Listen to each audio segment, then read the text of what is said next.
हमारी आज की कहानी है सिल्क की साड़ी। अच्छा, तो तूने तीज की तैयारियां शुरू भी कर दी? सिल्क की साड़ी, वाह! कौन से रंग की? अरे नहीं सुषमा, मैंने तो अभी अपने लिए कुछ नहीं लिया है। अभी तो 15 दिन का समय बचा है तीज के त्योहार को।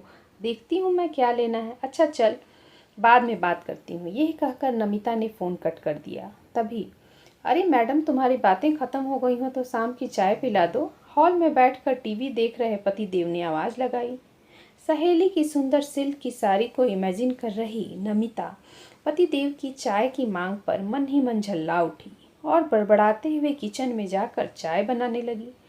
थोड़ी देर में वह चाय की ट्रे लेकर आती है, एक कप सासू माँ को और दूसरा पति के हाथों में देते हुए कहती है, अभी से कह देती हूँ, बाद में ना कहना कि पहले क्यों नहीं कहा।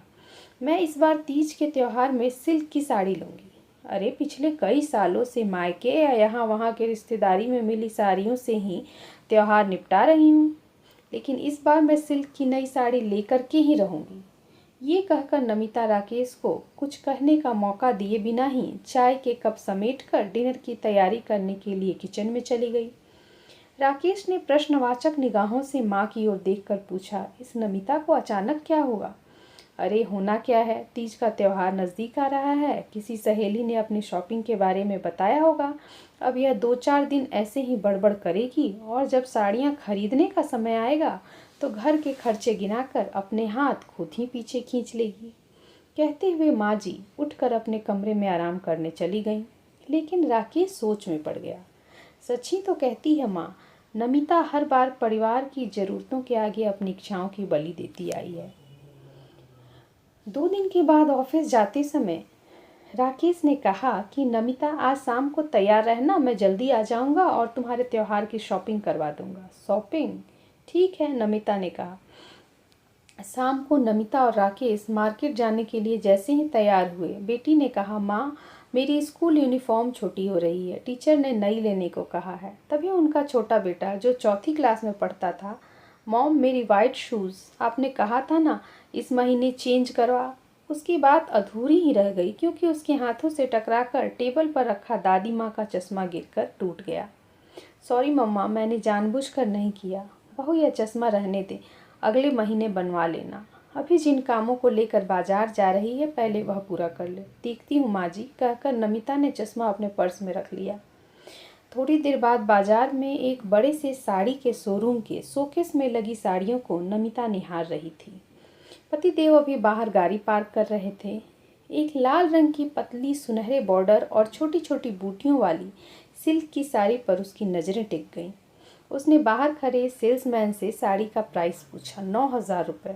सुनते ही नमिता सोच में पड़ गई। माँ जी का चश्मा, बच्चों के यूनिफॉर्म और शूज़, लगभग 5,000 रुपये का खर्चा है। और त्योहार में एक साड़ी ही तो नहीं, और भी तो खर्चे हैं, चूड़ियाँ, श्रृंगार का सामान, मिठाइयाँ, पकवान। ना बाबा ना, एक सिल्क की साड़ी के पीछे पूरे महीने का बजट बिगड़ जाएगा। और राखी पर भाभी ने जो साड़ी दी थी वह तो वैसे ही रखी हुई है। अरे नमिता, कहाँ खोई हुई हो? बाहर क्यों खड़ी हो? अंदर तो चलो, राकेश ने कहा। नहीं राकेश, मेरा साड़ियाँ लेने का मूड नहीं, फिर कभी। चलो मार्केट के बाकी काम कर लेते हैं। लेकिन तुम्हें तो सिल्क की साड़ी लेनी थी। हाँ, लेकिन अब नहीं लेनी। और वह दोनों मार्केट के काम निपटा कर घर वापस आ जाते हैं। कुछ दिनों के बाद तीज का त्योहार आ जाता है। अरे नमिता, क्या ढूंढ रही हो? राकेश ने पूछा। वह पूजा का समय हो रहा है, मैंने अपनी साड़ी यहीं अलमारी में रखी थी, वह कहीं मिल नहीं रही। हटो मैं ढूंढ देता हूँ, कहकर राकेश अपनी अलमारी से एक पैकेट निकालकर नमिता के हाथ में रख देता है। यह क्या? नमिता जैसे ही वह पैकेट खोलती है तो सामने वही सुनहरे लाल रंग की सिल्क बॉर्डर वाली साड़ी देखकर राकेश की ओर देखने लगती है। नमिता के कुछ पूछने के पहले ही राकेश कहता है कि मैंने उस दिन तुम्हें सेल्समैन से साड़ी की कीमत पूछते हुए देख लिया था। मैं अगले दिन ही वह साड़ी ले आया था। अब सोच क्या रही हो बहू? पूजा के लिए देर हो रही है, मैंने साड़ी का ब्लाउज भी बनवा दिया है। अब जल्दी से इसे पहनकर पूजा के लिए बाहर चली आओ, माँ जी ने कहा। थोड़ी देर में नमिता वह साड़ी पहनकर पूजा कर रही थी। उसके चेहरे पर गजब की सुंदरता और आभा थी। पता नहीं यह आभा मनचाही साड़ी पाने की खुशी में थी या स्वयं के लिए पति और परिवार के स्नेह के धागे की। Thanks for watching and please like, share and subscribe to our channel.